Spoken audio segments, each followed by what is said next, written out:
Woke up this morning, man. Oh, sorry for the Cheetos eating, but it's having some disturbing news. Mr. Zacktv, those who don't know him, he was a very successful YouTuber. He was a street journalist, very, very intelligent, and he was advocating just positivity in Chicago.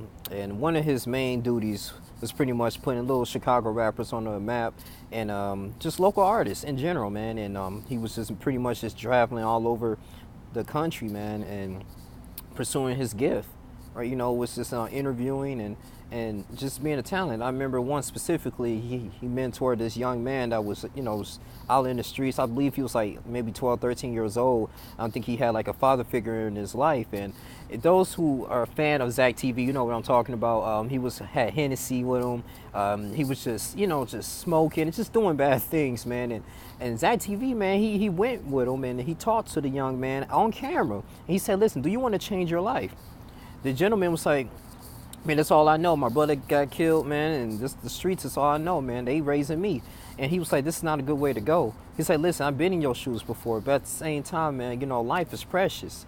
And I had so much respect for him for doing that, man. I mean, he went where the people need repentance. He went where the people needed salvation, man. And this is sort of what I get with. I'm not comparing him to Jesus, but as far as that the activity where Jesus went, man, he didn't come here to bring peace. He came here to bring the sword, man. To help individuals that's going through things that needs repentance, man. That's not stuck in their own ways. That wants to see help. And that's exactly what Jesus did. And with Zacktv, man, he was very brave. He went to the inner city. He went to the ghettos, deep ghettos of Las Vegas, Chicago. I don't think he went to Detroit. I don't know, but I know he went to Wisconsin, Milwaukee, and he really just had an open mind. He interviewed gangbangers. He interviewed just so many people, man, over the few years. And I've been a fan of him since 2016. I haven't watched his videos consistently, but I've been watching his videos every now and then to see who's the next artist coming out. Different things like that, man. And he was really perfecting his craft. And he received a law degree as well. So he's very college educated, good young man. Far as I know, if I did my research, he didn't drink or he didn't smoke. And he was just a very positive, man. Sort of like Vlad TV, man. He always loved his city. And I just want to say this too, man. He didn't. I think he should have had an opportunity to get out the hood. And I know it's sad, but it's crabs in a barrel, man. And for whatever reason, I don't know. Allegedly, I guess he got killed. He was walking out the club or a rap concert, Clark Street, I want to say, and 7 in the morning, man. It's just late at night, and in his car, it was just drive-by shot at him in the head. He got shot in the neck, and he went to Memorial Hospital, Northwestern Memorial Hospital. He was dead on arrival. And it's really sad, and I guess it was the fact that because he interviewed some other rappers, man, and some people got upset. But that's how it was his hustle. That's how he was making his money.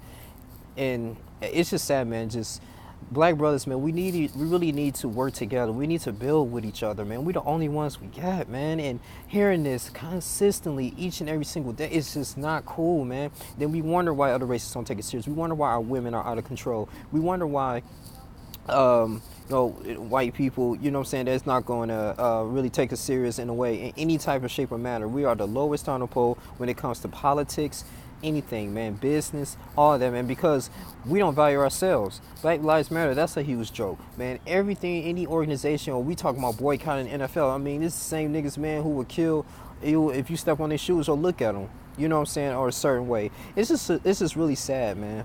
And this young man, 30 years old, yeah, maybe he was at the wrong place at the wrong time, but he didn't deserve to die. He did a Kanika Jenkins interview, man. I mean, he interviewed Larry Hoover's son, who was going to be adamant, you know what I'm saying, and is going into politics. I mean, had a variety of things, man. And I might have the link in the description of this channel, man, just to show some respect, some homage to the people who didn't know who he was, but he put in a lot of content. And it just breaks my heart to hear another young black man that's killed, man. And it's just like the good ones are going away. He was very consistent. He interviewed people when he had the flu. He interviewed Chief Keef when he was on coming up, man, with Love Sosa. It's sad, man. You just have to remove yourself, man. I'm just keep seeing, hearing this, man. And the hood is really not a place to thrive. It's not. It really isn't, man. And To any young black man that's watching this, man, like, we want to connect, man. We got to connect, man. We really have to build each other up, man, each and every single day, man. And we got to associate ourselves with positive people. And I feel like we're going to continue to lay in these caskets each and every single day, man, if we don't break the mental chain, around us, man. It's you get upset because a young man or he makes more money than you. Instead of networking with him, say, hey, what can I do to improve my life? But you want to shoot him and kill him. You want to take his shoes. You want to kill his family. It's just a vicious cycle, man. And Isaiah 32:1, goes into detail about this, man. It's people's going to oppress the poor. It's going to be people being authority that's going to do those similar things. And we're not hearing from God. And I feel like the Bible is a liberation for black people. I was studying and reading it yesterday afternoon. I was very cool with it, and I was reading. I came back from Bible study. We was talking about forgiveness, and that's one of the hardest things to really be proactive in a Christian life, man. Because an individual, man, he can continue to sin, continue to do the same thing over and over again. But Jesus, he advocates us to forgive, and so we can be glorified in heaven. Because we will receive our reward. If someone asks for something, we should lend it to them. Lend it to them and don't expect anything in return, because we receive a high reward in heaven.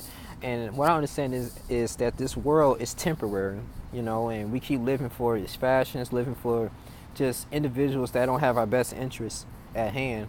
And what I learned from this, man, it's really a sad situation, man. Just him just coming out of here like that. And I understand that, life is, it's not everlasting like that, in this world, but it's into the next realm. And so the things that you do here, you're going to be accountable for. You're going to be judged. So just going back to the topic, man, just rest in peace to you, Mr. Zacktv, man. It's really sad, man. I didn't know him personally, but like I said, I just follow him on YouTube, and the big YouTubers is coming out had over 117,000 subscribers, man, just making it, accomplishing his dreams, bought a house, man, and he's dead. It's just sad, man. I really want this to stop, but this world's getting no better, man. But that's why we gotta stay spiritually grounded, have our house clean, man. In the Matthew 7. Well, I'm not gonna draw this too long. I don't want to make this a long video. I just want to pay my respects to the man.